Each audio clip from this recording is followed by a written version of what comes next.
Hi guys and welcome to our YouTube channel One to Step, and today I'm here with another new video to show you guys on how you can post video or any kind of post on your Bigo Live. To do so, first of all, just go into your Bigo Live app and connect it to your Bigo Live account. After you connect your Bigo Live account, it will be on the live page of Bigo Live.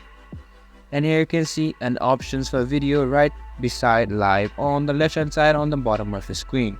Go into video.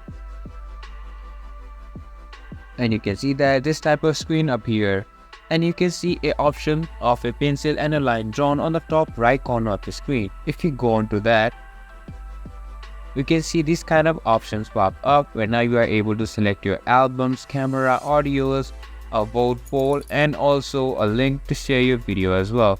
You can also edit what's on your mind, that is add your captions, add titles, share it to friends as well. And after you have done all your edits and necessary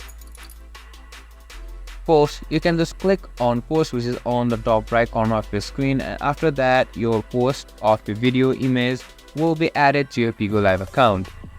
And that's how you can post videos or any kind of other posts on your Bigo Live. This was for this video, and I hope you guys find our video helpful. If you do, make sure to leave a like, subscribe to our YouTube channel and hit the bell notification. And don't forget to drop a comment for a review and for more content like this. See you guys in our next video. Thank you for watching.